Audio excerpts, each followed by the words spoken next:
Hello everyone, this is week 2. The project I'm going to be going over is the One Piece trading card game classification project, whether you should buy, sell, or hold a card or not. Yeah, so what is classification? Classification basically predicts a category. So in our case, relating to the trading card game, we want to buy, sell, or hold a card. Yeah.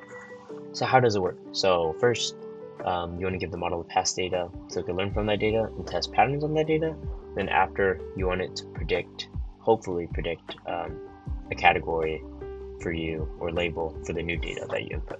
Yeah, so how does it work? So you first want to give the model your past data. So here, as you can see, we just read in the data frame. We read in the data and we made a data frame from Supabase that we queried what we wanted. And then we basically changed the column so we could get the time, so it's not a messy time column. And then we just renamed the columns that we wanted to and dropped the other columns that we didn't want. And then also we wanted to keep only the premium cards because in this classification project I wanted to go over what the top 30 most expensive cards we should buy, sell, or hold or not. So I didn't want to look at all the common cards and whatnot. So yeah, it just shows here that we just did an apply function with a mini lambda function. So if there was any of these words inside the column here, with the print type, then we would keep those columns. And then also I wanted to find the cards that were more expensive, so I set the minimum price to 50. So we're only looking at cards that are 50 or more dollars. Yeah, so the second step is we want the model to learn and test the patterns. So basically we have to have features and a target, and the features with these columns and the target was the signal, whether to buy, sell, or hold or not. And then in order to train the model in Python, specifically scikit-learn, the library that we're using. This is the syntax. So basically, you input the test for each variable and the train for each variable, and then you basically use this function to test and train the variable. The test size basically just means, or here is set to 0.2 or 20%. So it just means 20% of the model is tested on and 80% of the rest of the data is used for training. And the random state just means it's just a fixed number saying how much the data is split by. And then yeah, to train the model we use fit, and then here you can see we made the model using logistic regression, which is a type of regression or type of classification in the library scikit-learn. And then how it works, so basically after we make the model and we train the model, we want to make predictions. So basically to do that, there's this function called .predict in scikit-learn. Then we also made a threshold to buy or sell the cards, because I feel like if the price is decreasing for cards more than 10%, it would be a better opportunity to buy usually. And if the price is rising more than 3%, I feel like you could see a good opportunity to sell the card. Yeah, so what data we're working with, I feel like two most important columns of data we're working with is the market price, because it shows the current price of the card, and scrape data, because given data on the time, you could track like the demand over a long period of time or a recent price change, which is really important, especially in this current market. So yeah, these are two of the columns that we're working with. And then also we're also working with other supporting data such as the card name, which is important, as like cards in the PRB sets or EB sets or limited, or those two limited run sets are probably going to be more expensive than others. And also the print type, as alternate arts go for a lot more than commons, and just the card name.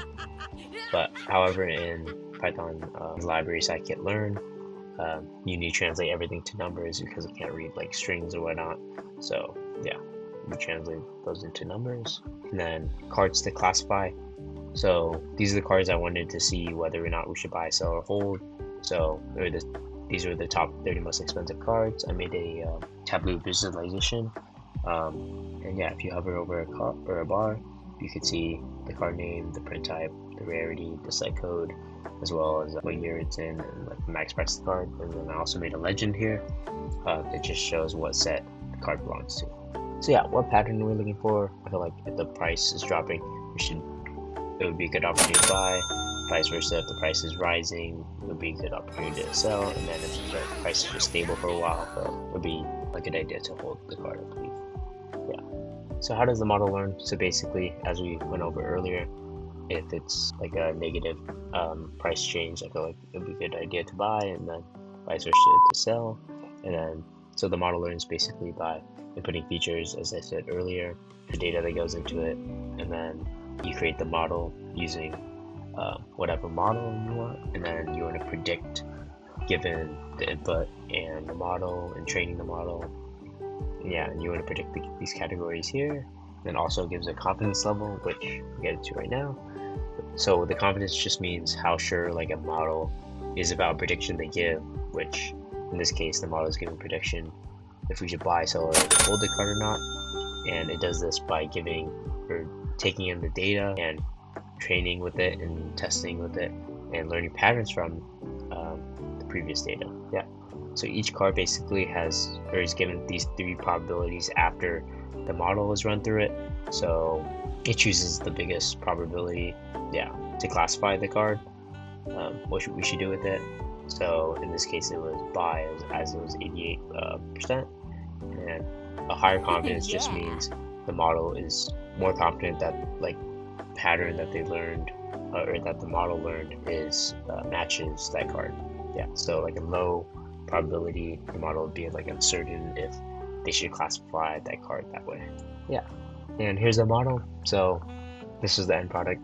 So it just shows the top 5 buy cards, top 5 sell cards, and top most expensive hold cards, which that was pretty cool. It's a pretty visually appealing. It has a card name, the set code, the number, what print type it was, the current price, the signal, the confidence at, and as you can see here, Charlotte Pudding has a 92% confidence rate. So like the model thinks based on the previous data that we should buy this card compared to which only has a 70% confidence rate to sell, which means that they might not be confident that March should be sold, maybe because it's a card rising in popularity or whatnot, or just the price is kind of low right now for the card. Yeah, so there's a lot of factors that go into it, and there's a lot of factors that go out, are not just from the price and demand though. So we got to keep that in mind. Yeah, that was the model, and that was the project for week 2. Thank you for listening.